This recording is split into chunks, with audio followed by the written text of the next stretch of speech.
Apa kabar pemirsa TVR Parlemen dimanapun Anda berada, berjumpa lagi bersama saya Elisa Purba dalam program TVR 17. Dan tepat pukul 17 waktu Indonesia Barat, kami hadirkan kepada Anda sejumlah informasi paling baru dan menarik seputar kinerja dan kegiatan DPR RI yang telah disajikan oleh redaksi TVR Parlemen. Dan inilah TVR 17 edisi Jumat 17 Juni 2022.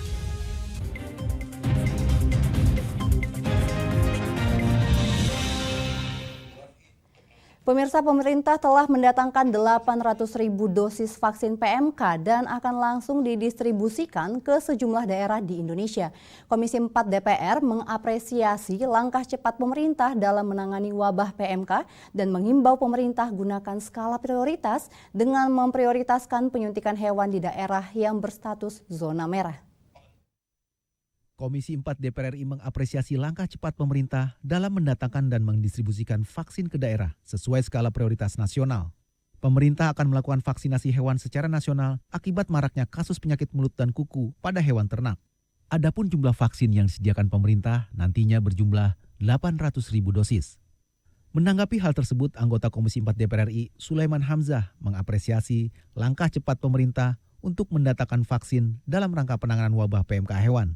Sulaiman menilai skema distribusi vaksin PMK ke daerah-daerah terjangkit harus menggunakan skala prioritas dengan memprioritaskan daerah dengan sebaran penyakit atau daerah yang berstatus zona merah.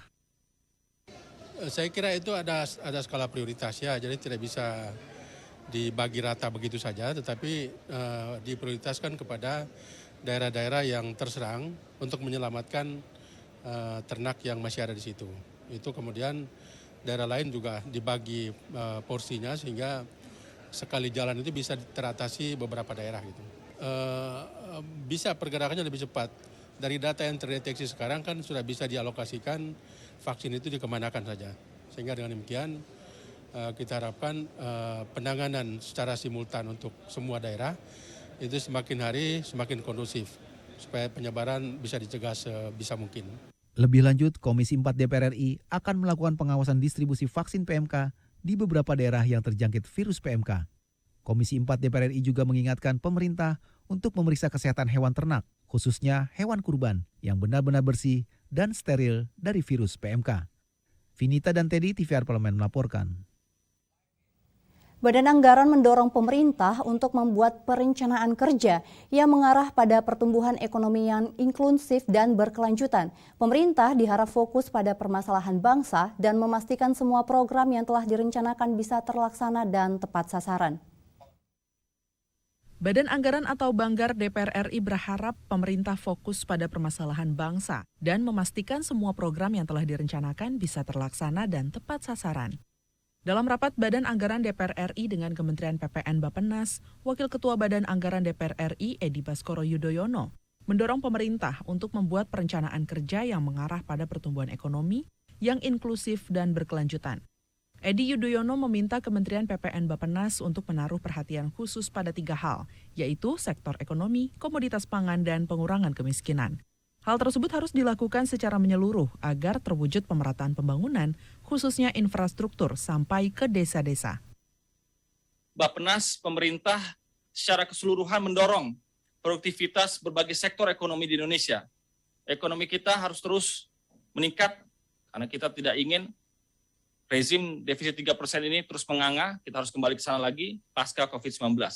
Yang kedua, tolong pastikan pemerintah mengawal perkembangan kondisi pasar komoditas pangan kita. Tadi sampaikan beberapa kawan kita, pangan kita ini merupakan kebanggaan bangsa kita. Kita ingin berdikari di negeri sendiri. Kita ingin ketahanan pangan kita, terutama energi kita dan keuangan kita.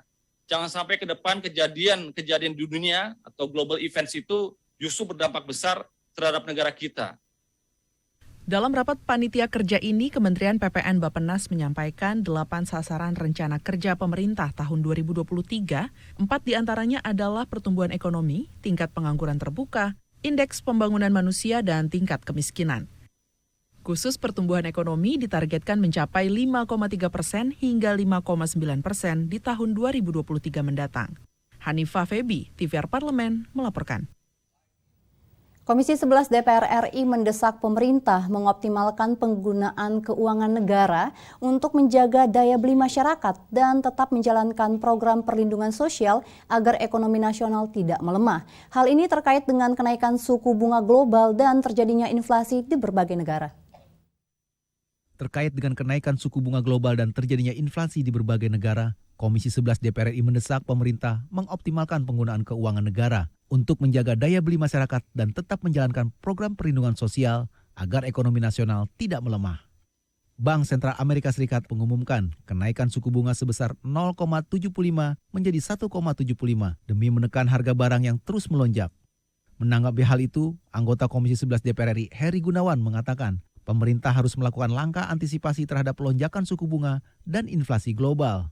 Heri berpendapat ekonomi nasional perlu dilindungi dengan cara menjaga daya beli masyarakat.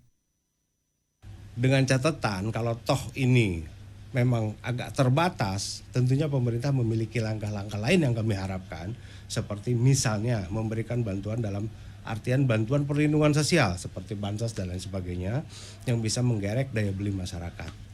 Menteri Keuangan RI Sri Mulyani mengatakan, terkait dengan kenaikan suku bunga global dan inflasi di berbagai negara, pemerintah berkomitmen melindungi APBN dan ekonomi nasional dengan menurunkan defisit anggaran di bawah 3%, mengurangi utang negara, dan optimalisasi pengelolaan penerimaan negara. Menyampaikan kebijakan fiskal kita harus semakin hati-hati.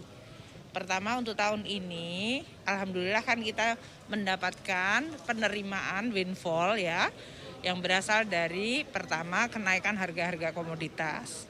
Yang kedua juga pemulihan ekonomi, sehingga penerimaan perpajakan kita dan PNBP kita meningkat seperti yang waktu itu kita sampaikan 420 triliun.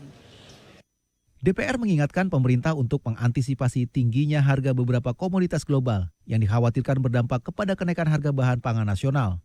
Untuk itu, kebijakan ekspor maupun impor barang harus memperhatikan kebutuhan nasional serta ketersediaan anggaran.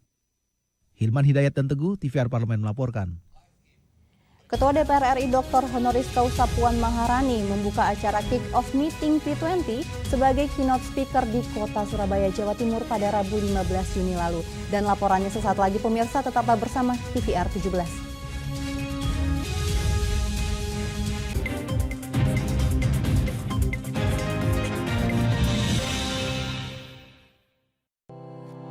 Tugas dan fungsi DPR RI sangat penting bagi negeri ini sebagai pengemban amanat rakyat.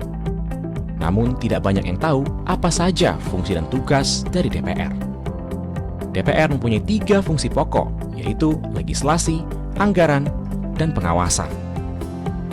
Ketiga fungsi tersebut harus dilaksanakan dalam kerangka fungsi representasi yang mengedepankan kepentingan rakyat berdasarkan aspirasi masyarakat dan untuk kesejahteraan rakyat.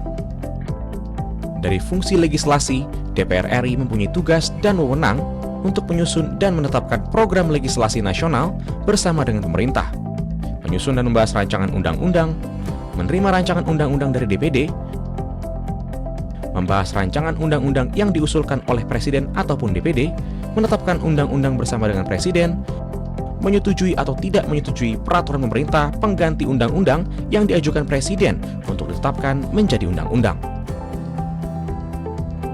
Sementara, fungsi anggaran membahas dan memberikan persetujuan atau tidak memberikan persetujuan terhadap rancangan undang-undang tentang APBN yang diajukan Presiden, memperhatikan pertimbangan DPD atas rancangan undang-undang tentang APBN dan rancangan undang-undang terkait pajak, pendidikan, dan agama, menindaklanjuti hasil pemeriksaan atas pengelolaan dan tanggung jawab keuangan negara yang disampaikan oleh BPK, memberikan persetujuan terhadap pemindahantanganan aset negara maupun terhadap perjanjian yang berdampak luas bagi kehidupan rakyat yang terkait dengan beban keuangan negara.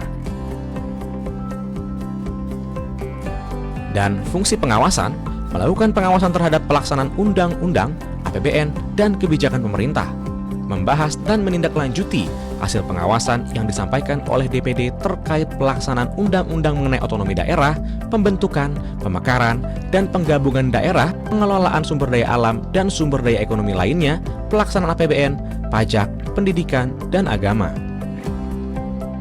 Terima kasih. Video ini dipersembahkan oleh TV dan Radio Parlemen, Biro Pemerintahan Parlemen, Sekretariat Jenderal, dan Badan Keahlian DPR RI.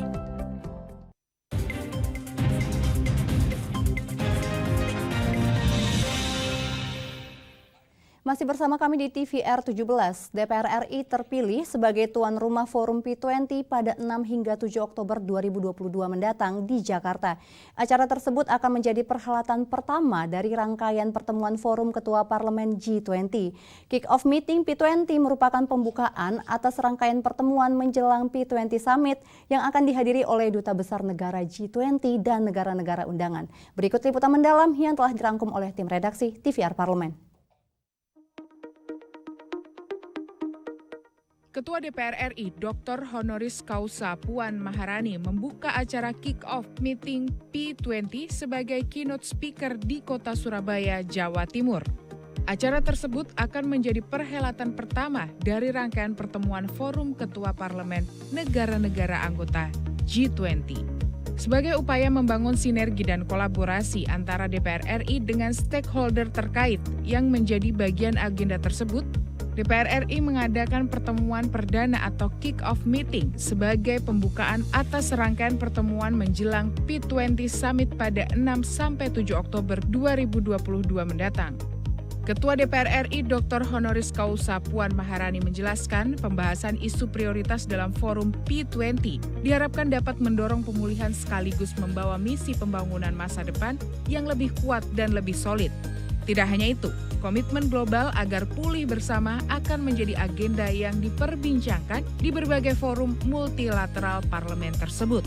Mengingat parlemen dipercaya sebagai lembaga representasi yang memiliki peran krusial untuk menjembatani kepentingan publik. Parlemen yang efektif diperlukan untuk dapat memberikan legitimasi peran pemerintah yang menjadi semakin besar pada masa pandemi. Parlemen harus menjalankan fungsi sehingga penanganan pandemi dilakukan sesuai prinsip good governance, rule of law, dan akuntabel.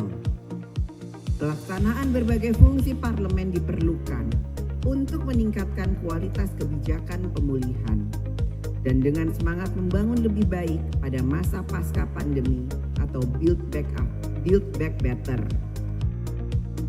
Di sisi lain, Sekjen DPR RI Indra Iskandar menyatakan Sekretariat Jenderal DPR RI sebagai unsur penunjang Dewan Perwakilan Rakyat berkomitmen mendukung penyelenggaraan Forum Parlemen Negara G20 atau Forum P20 pada bulan Oktober mendatang.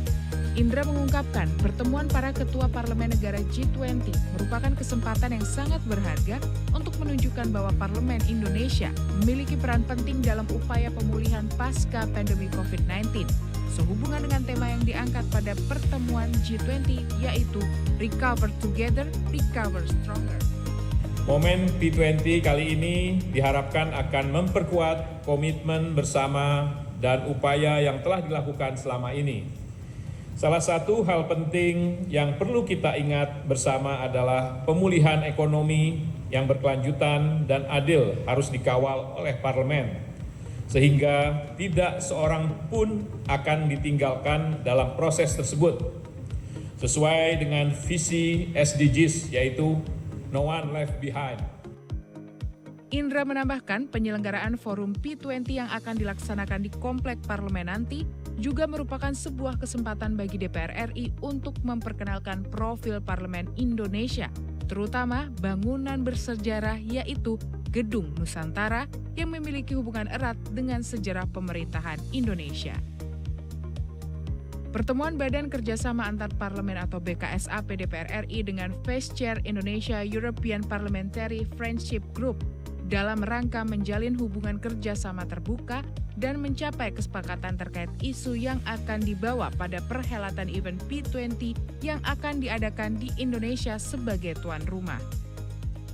Ketua BKSAP DPR RI Fadlizon mengatakan kedatangan Wakil Ketua Parlemen Eropa untuk ASEAN, Thomas Poreba, bertujuan untuk memperkuat hubungan antara dua parlemen dan menyamakan persepsi dengan Indonesia terkait isu negara maju tidak berhak mendikte negara berkembang seperti dalam isu climate change. Mereka menginginkan kerjasama itu lebih terbuka dan memberikan satu peluang bagi negara-negara berkembang, ya termasuk Indonesia dan juga termasuk dengan Polandia, untuk bisa catch up terutama dengan green policy dan lain-lain gitu.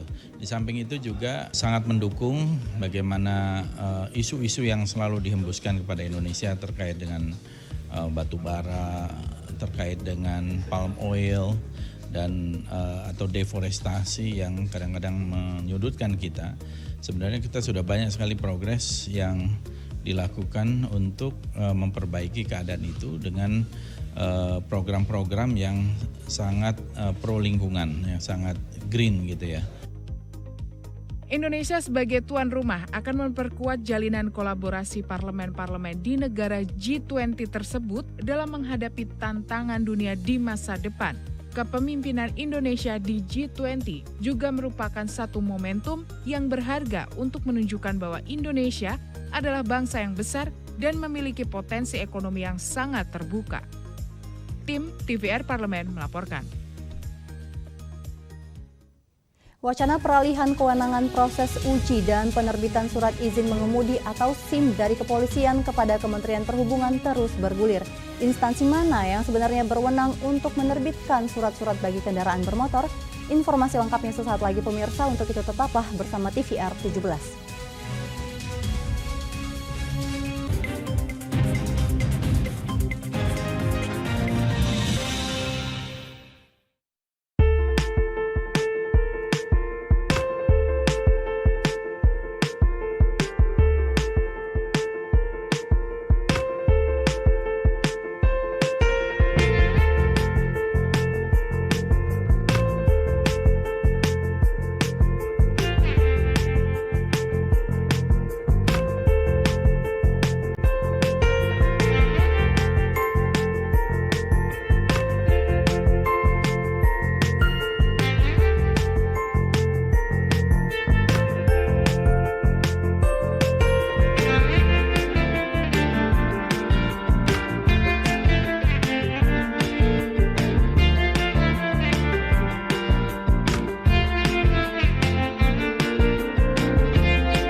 Virus corona menjadi perbincangan dunia. Beberapa negara sudah terjangkit. Ribuan orang di Indonesia terkena virus ini. Kita perlu antisipasi dengan melakukan hal berikut. Cuci tangan dengan sabun dan antiseptik. Gunakan masker atau penutup mulut saat bersin dan batuk. Masak telur dan daging hingga matang. Hindari kontak dengan hewan. Tidak saling berjabat tangan. Tidak berinteraksi dengan penderita. Jika memiliki demam tinggi, batuk, pilek, gangguan pernafasan, sakit tenggorokan, dan letih lesu, segera periksakan ke dokter. Waspada virus corona, cegah penyakit sejak dini. Dipersembahkan oleh TVR Parlemen, Biro Pemberitaan Parlemen, Sekjen dan DK DPR RI.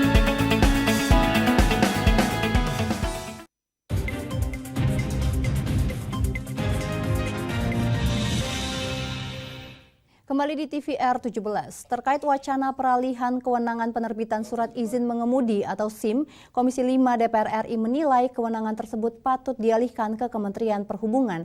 Namun di sisi lain, Komisi 3 DPR menyatakan bahwa wewenang tersebut harus tetap berada di tangan Polri. Lalu siapakah instansi yang sebenarnya berhak untuk menerbitkan surat-surat kendaraan bermotor seperti SIM, STNK, dan BPKB? Untuk lebih lengkapnya pemirsa, berikut laporan dari rekan kami Alfat Rizky dengan anggota Komisi 3 DPR RI. Ya, baik pemirsa TVR Parlemen dimanapun Anda berada, seperti yang diketahui bahwa baru-baru ini muncul ke publik wacana terkait dengan pemindahan kewenangan penerbitan SIM atau surat izin mengemudi dari kepolisian ke Kementerian Perhubungan. Nah, saat ini saya sudah bersama dengan salah satu anggota Komisi 3 DPR RI, Ibu Eva Yuliana dari fraksi Partai Nasdem untuk daerah pemilihan Jawa Tengah 5. Baik Ibu Eva, bagaimana Ibu menanggapi terkait dengan wacana yang sudah muncul di publik ini bahwa SIM ini kewenangan penerbitannya dari kepolisian akan dipindah ke Kementerian Perhubungan, Bu? Ya, kalau wacana ya saya rasa itu sah-sah saja soal wacana. Soal persepsi dari mana sudut pandangnya itu adalah hal yang wajar. Namun saya menjawab dari sisi regulasi atau sisi undang-undang. Kita memiliki undang-undang kepolisian yang di situ dalam salah satu pasalnya, kalau tidak salah pasal 15 itu menyebutkan bahwa amanah untuk bisa atau kewenangan memberikan surat izin mengemudi itu ada pada Polri.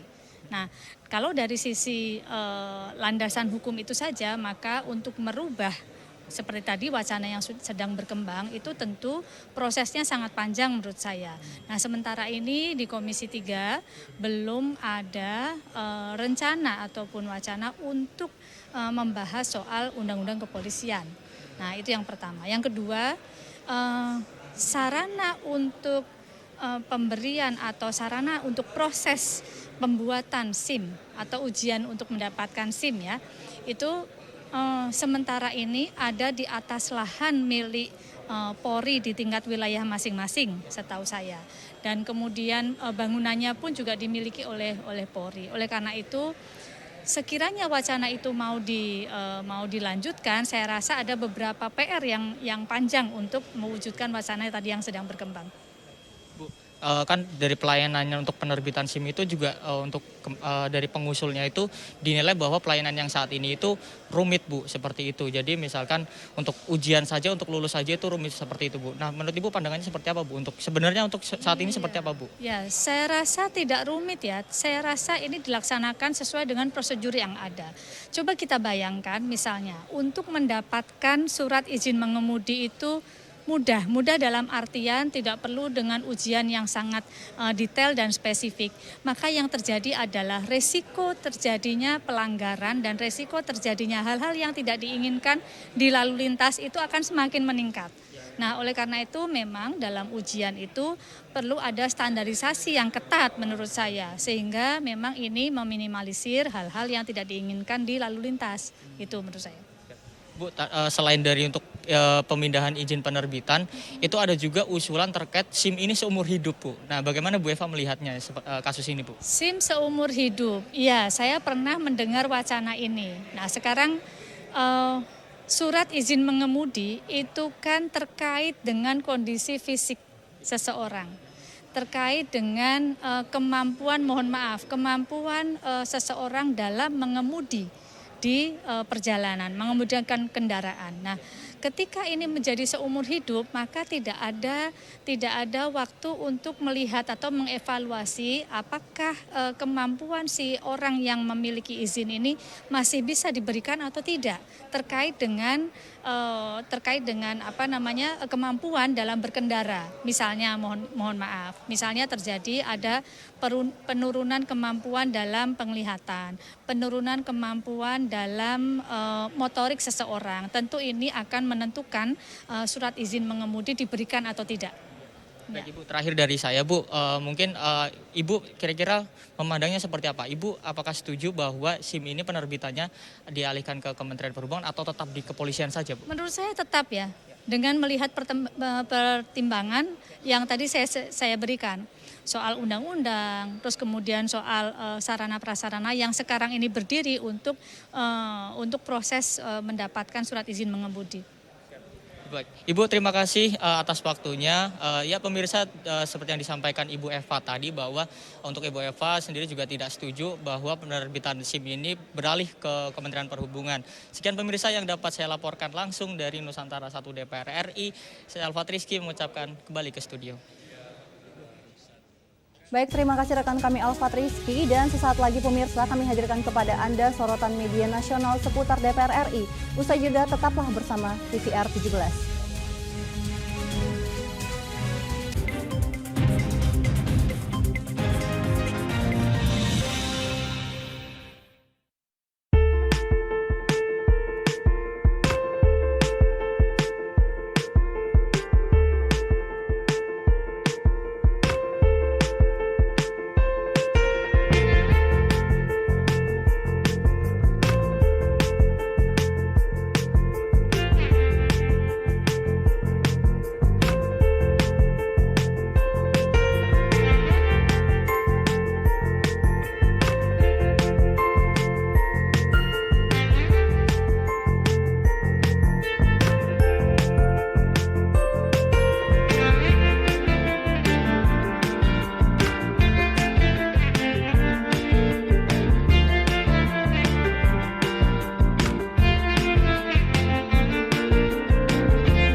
Kembali di TVR 17, pemirsa, kali ini kita masuk ke segmen media nasional. Mari kita simak apa yang disoroti media nasional tentang isu-isu terkini bersama rekan kami Anggun Oktarini.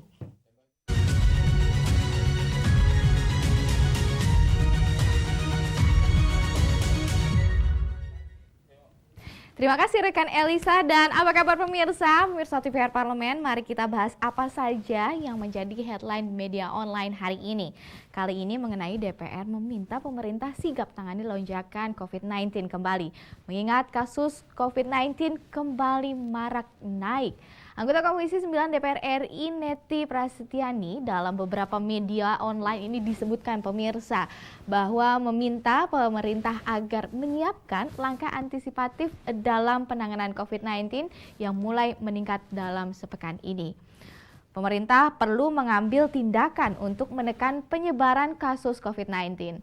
Neti pun menyayangkan sikap pemerintah beberapa waktu ke belakang ini yang cenderung memberikan kesan kepada masyarakat untuk melonggarkan prokes, seperti membolehkan membuka masker dan penurunan aktivitas testing, tracking, dan treatment atau 3T tersebut. Neti pun menyatakan hal ini berdampak pada munculnya sikap kurang responsif terhadap himbauan vaksinasi. Program vaksinasi booster yang telah dianggarkan pembiayaannya oleh pemerintah cenderung diabaikan masyarakat. Mereka terlanjur termakan opini bahwa COVID-19 sudah hilang. Neti meminta pemerintah bergegas melakukan langkah antisipatif pemirsa agar tidak terjadi ledakan kasus yang mengkhawatirkan. Selanjutnya kita beranjak ke berita yang memang marak dan juga jadi pembahasan dan perbincangan di headline media online pada hari ini. Kalau kita bisa lihat ada di beberapa media disebutkan bahwa Komisi 2 DPR RI kawal efektivitas anggaran pemilu tahun 2024 mengingat waktunya yang memang sudah dekat. Komisi 2 DPR RI meminta agar anggaran pemilihan umum atau pemilu 2024 yang sudah disepakati oleh DPR, pemerintah dan juga Komisi Pemilihan Umum ataupun KPU untuk diefisienkan. Sebagai di sini disebutkan bahwa diketahui total anggaran untuk kontestasi politik di tahun 2024 tersebut mencapai angka 76,6 triliun rupiah. Dan Ketua Komisi 2 DPR RI Permisa Ahmad Doli Kurnia di sini memberi sejumlah catatan terkait dengan alokasi anggaran pemilu tahun 2024. Ia mendorong agar anggaran pemilu sebesar 76,6 triliun rupiah dapat lebih diefisienkan dan ditekankan kembali. Doli menyampaikan cara mengefisienkannya agar tersebut adalah dengan mengurangi pembelian sejumlah item, diantaranya yang berkaitan dengan pengadaan fasilitas fisik seperti gedung sekretariat hingga pergudangan. Sependapat dengan Doli, anggota Komisi 2 DPR RI Rifki Nizami di sini juga menyatakan anggaran pemilu harus digunakan efektif dan seefisien mungkin. Dan Rifki menyatakan siap untuk mengawal penggunaan dari total keseluruhan anggaran yang ditetapkan, di mana ada beberapa mata anggaran yang kemudian dapat dilakukan efisiensi, terutama pada anggaran yang bersifat non-elektoral. Ya pemirsa, itulah tadi headline media online pada hari ini. Dan dari DPR yang meminta pemerintah sigap tentang tangani lonjakan COVID-19, juga dari Komisi 2 DPR RI berkomitmen siap kawal efektivitas anggaran pemilu tahun 2024. Saya Anggun Oktarini, kembali ke rekan Elisa.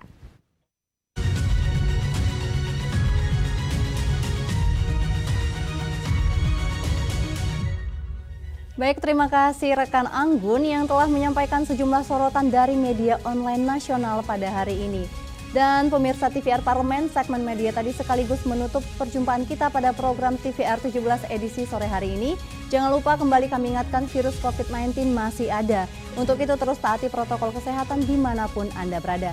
Saya Elisa Purba beserta seluruh kru TVR Parlemen yang bertugas mengucapkan terima kasih dan mohon undur diri dari hadapan Anda. TVR Parlemen, referensi Indonesia.